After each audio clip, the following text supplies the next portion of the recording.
Si on n'est pas capable de comprendre effectivement un peu plus que notre champ d'action sur le machine learning, on n'ira pas très loin avec ces systèmes et on risque de faire de la bêtise artificielle.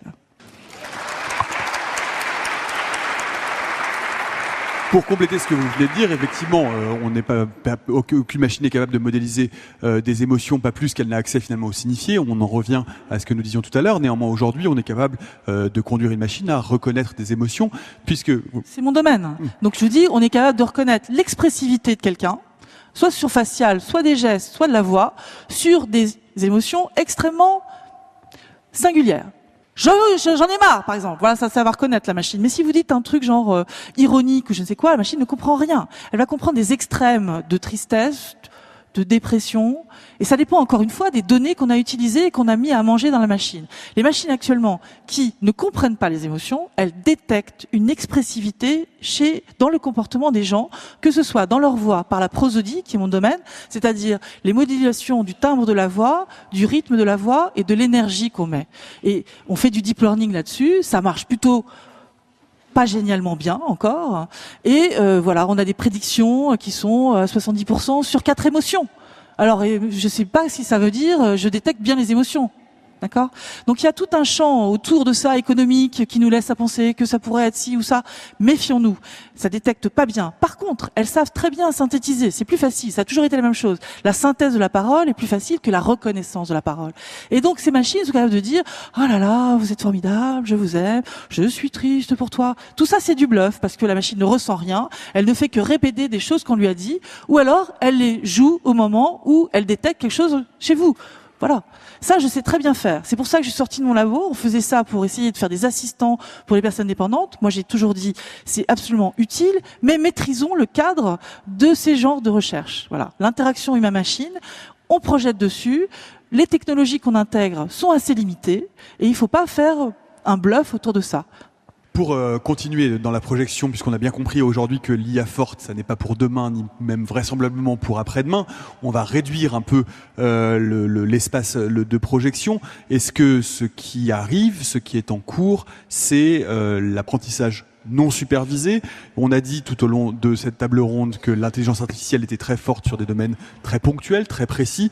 Est-ce qui arrive, c'est une machine qui n'est plus juste précise pour jouer au Go ou gagner au Géopardy, mais pour avoir plusieurs compétences, donc une machine qui serait compétente et sur divers secteurs de reconnaissance. Quel est l'avenir de cette intelligence artificielle à moyen terme, j'en pense? Même ça, c'est difficile à prédire, mais donc tout à l'heure, je racontais l'histoire d'apprentissage supervisé. Les gens mettent des étiquettes. C'est épouvantablement coûteux. Effectivement, chacun de nous, quand il clique sur des machins sur Internet, aide un peu à ça, mais donc c'est quand même très coûteux. Et donc un des objectifs de la science de l'intelligence artificielle, c'est l'apprentissage non supervisé pour lequel on donne juste les données sans avoir d'intervention manuelle. Et ça, c'est très difficile à faire. Donc des tas de gens y travaillent. Chez nous, on y travaille. Il y a beaucoup de gens qui travaillent, mais ça reste très difficile. Et j'ai un de mes collègues qui s'appelle Emmanuel Dupoux, qui est un bon exemple pour ça. Alors je m'en mêle toujours les pédales dans les nombres qu'il donne. Mais il travaille, c'est quelqu'un qui vient des sciences cognitives, qui travaille sur l'apprentissage chez les bébés. Et ce qu'il dit, c'est qu'aujourd'hui, genre Google Translate ou ce genre de truc, ça marche sur, je sais pas, une 60aine de langages. Dans le monde entier, il y a, je sais plus, 3000 langages, mais mes chiffres sont sûrement complètement faux. Et il y a les 60 langages, je sais pas, il y a 1,5 milliard de gens qui les parlent, ils sont 3 milliards, ça laisse de côté 3 milliards de personnes. Aujourd'hui, pour entraîner ces systèmes, il y a un linguiste qui prend des notes sur des dizaines de milliers d'heures de paroles. Un bébé, lui, il n'y a aucun linguiste qui prend des notes parce que de toute façon, le bébé, il sait pas lire. Et le bébé, il apprend quand même tout seul, enfin avec ses parents, mais sans les annotations, etc. Il apprend tout seul à parler. Et donc, il y a des énormes enjeux de scale-up, je sais pas comment on dit, de passage à l'échelle. Si on arrive à résoudre ces problèmes d'apprentissage non supervisé ou sans doute plus raisonnablement faiblement supervisé, c'est-à-dire qu'on donne très peu d'annotations, on se contente des métadonnées qui sont présentes dans les données qu'on trouve sur Internet. À ce moment-là, il y a des gros enjeux. Et plutôt, on arrivera à faire beaucoup de choses. Et je pense que c'est un des gros enjeux aujourd'hui. Et là où il faut espérer des gros progrès dans les 10 années à venir. L'apprentissage économe plutôt que l'apprentissage non supervisé? Parcimonieux. Et c'est ce qu'on fait déjà dans le traitement de la parole. On l'a fait souvent au LIMSI, en tout cas, dans le laboratoire où je suis. Pas forcément moi, mais des chercheurs renommés, en tout cas.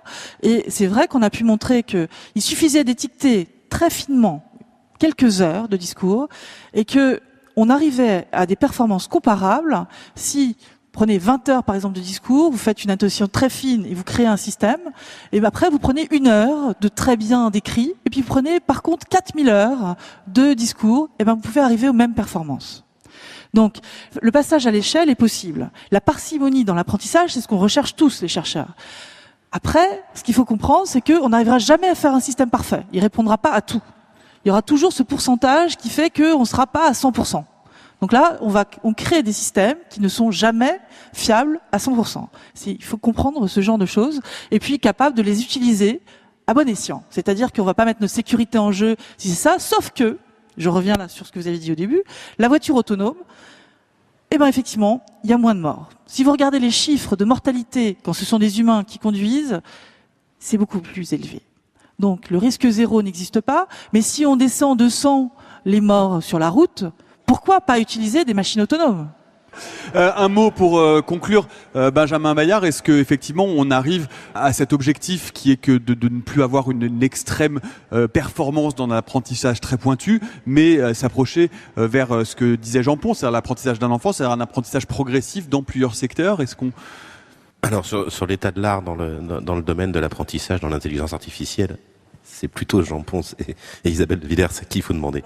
Laurence, pardon, de Villers, à qui il faut demander. Je suis beaucoup trop loin, enfin, je n'ai pas joué à ça depuis mes études. En revanche, l'image du bébé est très mauvaise.